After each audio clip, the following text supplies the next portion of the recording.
Welcome to another video tutorial brought to you by ThinkBright. Today we're going to set up an extension using Trixbox. This tutorial could also be used for those who are using FreePBX since the interface is very similar. Let's begin by going over to the Setup tab and scrolling down to Extensions. On the right hand side you'll notice a list of your current extensions and a hyperlink to add an extension. You'll also notice on the left hand side a drop down menu which will allow you to define what type of extension you want to create. For example, you create an IAX extension to be used with an IAX compatible device. Since most voice over IP phones today support SIP, we're going to create a generic SIP extension. So let's go ahead and click Submit. Now for user extension, let's go ahead and define a number. We'll define a 3-digit number, 300, and that will be our extension number. The next one we're going to define is display name. Now display name is the name of the extension that will appear when you call another extension in the office. For example, if I were to call extension 200 and my name was John Doe, then John Doe 300 will appear on the LCD display for my coworker in the office. However, if I go ahead and I call someone outside of the network to, let's say, a cell phone, then this will not appear. Instead, that's going to be defined by your outbound CID field, your outbound caller ID field. And here you'll go ahead and type in, let's say, 212.123.1234. So this is the number that's going to appear to that caller when you're calling outside of the phone network, outside of your company, let's say. Now let's say you don't want a phone number to show up. So you might as well go ahead and type in unknown, and then this way you'll come up as anonymous to that caller. Now keep in mind, sometimes it's not possible to define this field since your voice over IP service provider may have stamped a particular phone number to your account, and so that whenever you make an outgoing call, that's the number that's going to show up. But some voice over IP service providers allow you to change this field, and so you could define whatever you want. So for this example, we'll just leave it as 123, 1234, 212, 123, 1234. There you go. So now the next field is secret. Now this field is very important since it's going to be necessary to configure your voice over IP phone or analog adapter or whatever device you have. The secret field, I recommend not to use anything too generic like 1234 or your extension number. So make it something complex. You could even use letters, but I typically like to use just numbers. The next field is the record incoming, record outgoing. Now, this is not a critical field, but it is important that you understand that when you leave this on demand, you're allowing the user to on demand record a conversation, an incoming or an outgoing. And this is going to use a lot of CPU usage. So keep in mind that every time an incoming and outgoing call is being recorded, that's going to make your server work that much harder. So you might want to go ahead and set it to never actually. And on a user-by-user case, you might want to go ahead and enable it. For some users, you might want to go ahead and allow them to do it on demand. But to set it to always will constantly be recording both incoming and outgoing calls. So I like to leave it at never and then adjust it later if need be. The next field is the status field for voicemail and directory. Now to enable voicemail for this user, you just have to change this to enabled. And then over here you could define your password. Now this doesn't have to be asterisk. Usually you want to put in only numbers in here, and we'll go ahead and let's say we put in 1234. You can make it a little bit more complex if you like. But the voicemail password is going to be necessary to access your voicemail, so you don't want to make it too long, not like the secret field. Now the voicemail password is also used to access the asterisk recording interface that comes built in both Trixbox and many other voice over IP asterisk platforms. So this is going to be used in conjunction with your extension. Email address. This is going to be used for email voicemail notification. Your pager email address is an additional email address to notify you of a voicemail.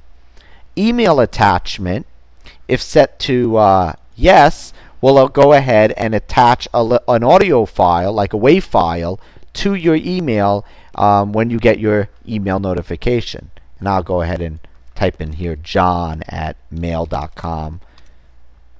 There we go. Now, if I want to play the caller ID of the person who left the voicemail when I'm listening to the voicemail, I will go ahead and set this to yes. If I want to play the date and time that the voicemail was left, I'll go ahead and set that to yes. Now, this setting over here, delete vmail, if it's set to yes, once the email notification is sent out to you, then it will go ahead and automatically delete the voicemail from the PBX, from your asterisk machine. So this might be good if you want to save space and all, but keep in mind that if the email doesn't get transmitted for whatever reason, the voicemail won't be accessible anymore on the server. Voicemail options. Now, here there's the ability to go ahead and actually define time zone, and there's certain parameters. We're not going to cover it in this tutorial, so it's a little bit more advanced, but VM options will allow you to define certain additional parameters like time zone for people who are in different parts of the country or the world.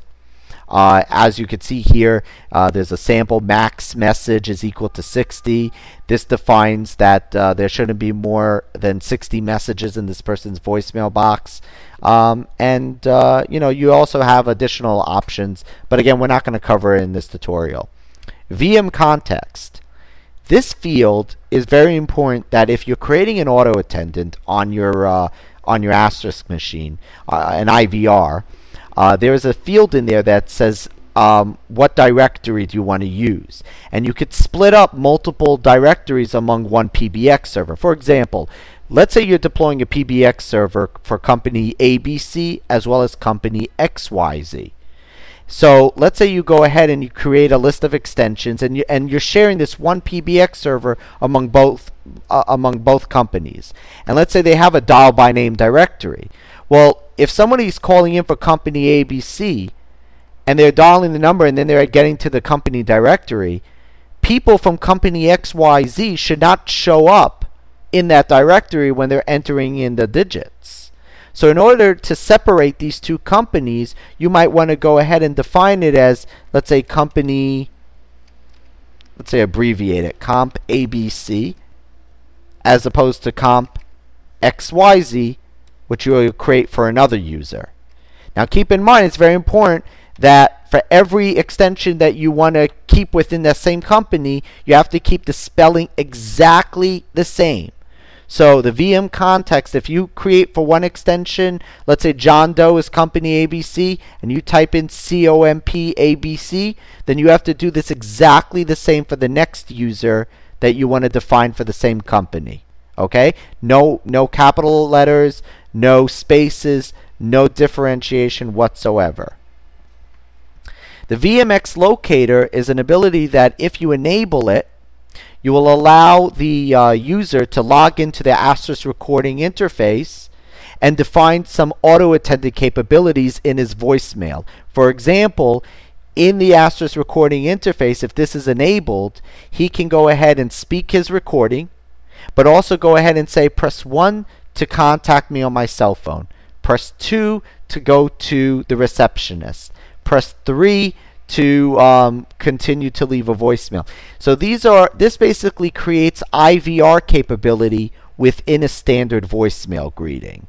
So it's kind of like creating a sub auto attendant for your voicemail. Go ahead and hit submit. Apply the changes. Continue with reload.